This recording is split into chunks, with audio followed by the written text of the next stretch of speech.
Hey, what's going on, friends and fam? It's John, and it's time for the JMART CAST for Monday, November 7th.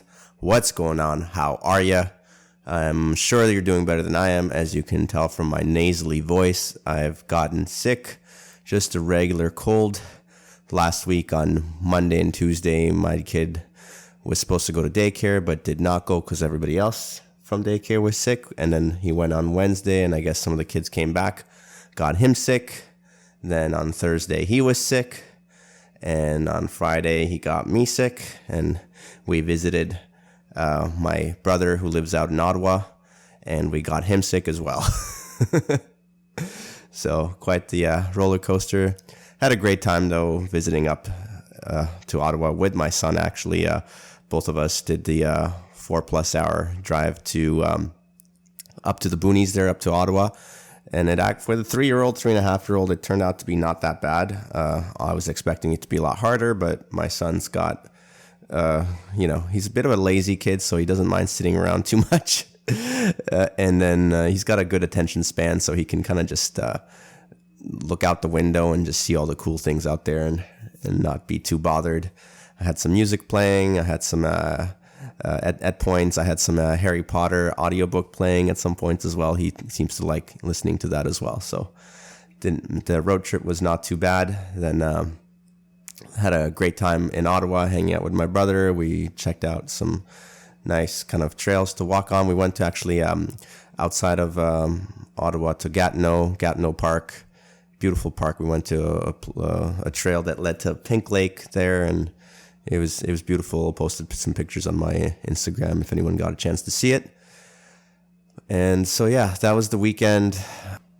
Oh, yeah, and of course, can't forget, the 5th of November was on Saturday. So, of course, remember the 5th of November, the gunpowder treason and plot. So we celebrated Guy Fawkes Day by watching V for Vendetta. Sick movie. Looking back on that movie, it's like funny because at the time you watch it, when it first came out, you're like, oh man, they're depicting like this authoritarian like world that like is like almost unimaginable to live in. And then it's like, oh wait, they nailed the future pretty much. Not like exactly, of course. It's a little bit exaggerated in the movie, obviously, but it's not far off. It's not far off from today's times. So interesting watch. Really enjoyed that. Anyways, I'm not going to keep talking for too long today just because I feel like garbage and I just wanted to get this done and out because last week I ended up slipping and only releasing the episode on Tuesday, and my plan is to have these out every Monday. So before the night's out tonight, I'm just going to finish a very short podcast and have it out so that I don't have a streak of 2 episodes in a row doing that. Let's do a quick little Bitcoin update. Let's see where we at. We are on block height 762,190. Price of one Bitcoin is trading at $2,508 US dollars. That is, $1 will buy you 4,876 Satoshis. Remember that Satoshis are the smallest subunit a Bitcoin can be broken down into.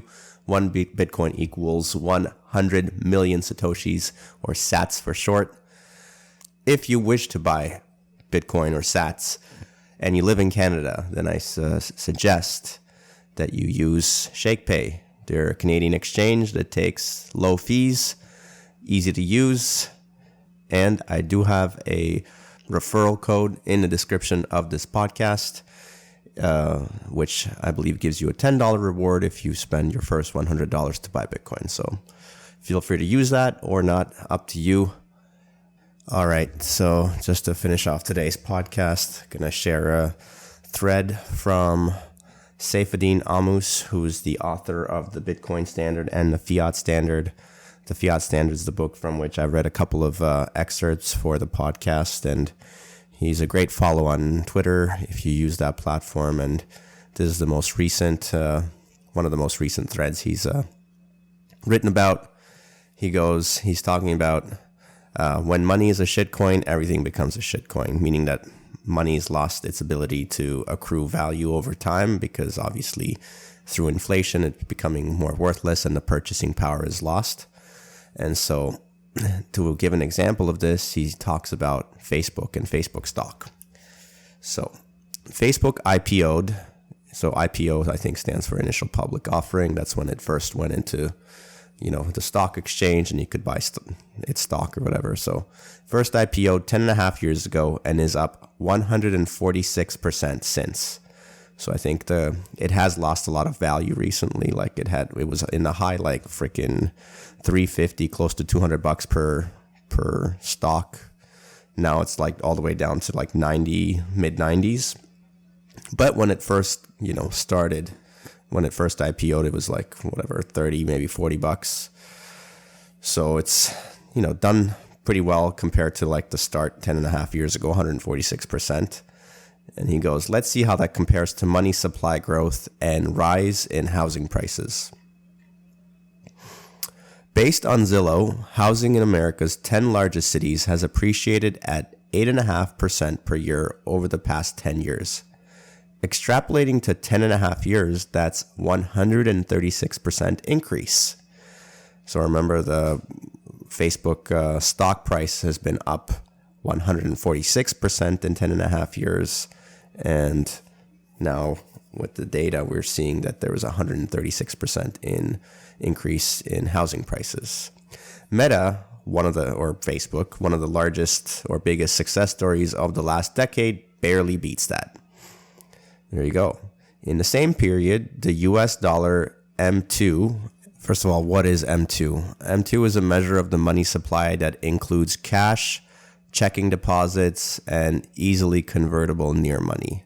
So just easy to think of it as just a money supply that matters. Anyways, so it goes in the same period, US dollar money supply and imperfect measure, M2 money supply and imperfect measure of money supply has gone up from 9.9 trillion to 21.5 trillion, or 117% increase.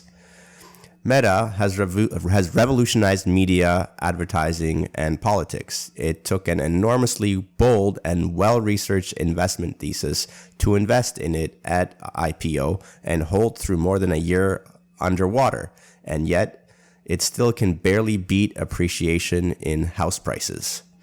Yeah, so, I don't know. I guess I remember when Facebook first was available on the stock market, like I wasn't really investing or anything, but I was thinking like, why would anyone buy Facebook stock? Like they don't even make money. Like what's the point? Of course, like it ended up being a good investment, but all things considered, you had to go through a year and a half of it like going down a lot. Then you get to now, and even though it was up quite significantly, now it's back down to a point where it's just barely beating money supply inflation. Anyways, choosing to save in Meta or Facebook out of thousands of stocks seemed like a genius move 2 years ago, but now it barely allows you to maintain your purchasing power.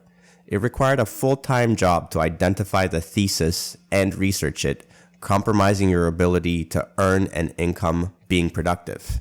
This is an important point because saving is basically impossible at this point. You can't simply save money because your money goes to shit. It just gets inflated away and becomes less valuable. So then you got to invest that money into certain things. You got to spend the time investing in things and hoping that you make the right investment, because you can't just, willy-nilly throw your money everywhere, because what if you make the wrong investment, right? So then you got to spend your time not only doing the thing that you're doing to earn money, but you also have to spend it researching on what you should be investing your money into. And so that forces you to become less productive naturally, right? Like there's only 24 hours in a day. If you're not spending it being productive, then you're also spending it to see what you can invest in so you don't lose the money you've earned. Anyway, back to Saifedean. He says, in quotations, inflation is not a problem because you can just invest in stocks, end quote. The fiat bros assure us. But investing in stocks is a highly risky gamble, exactly what I just said, dependent on countless political and economic factors beyond just a company's performance, which itself requires extensive study. Meanwhile, 3 years ago, under easy monetary policy, Facebook execs had so much money they could contemplate an enormous, expensive pivot to the metaverse. Today, they had to lay off thousands of workers. To paraphrase Hayek being Friedrich Hayek, who is a well-known economist and philosopher. He's written a book, Road to Serfdom, The Road to Serfdom. He's written a bunch of other books. He's won a Nobel Prize in economics. Not that that means very much anymore, given that Ben Bernanke was the last guy to get that award. So anyways, moving on. Saifuddin says, to paraphrase Hayek, if the central bank plans, nobody else can plan. Yep. With hard money, there is no such thing as a monetary policy. The price of every good is determined by supply and demand, and the price of every stock by its fundamentals. People can save safely, investors can study one company completely, and companies can plan rationally. Yeah, exactly. So if we didn't have central banks like distorting everything money-wise, then we could safely save without worrying about the fact that our money's going to become worthless in the future.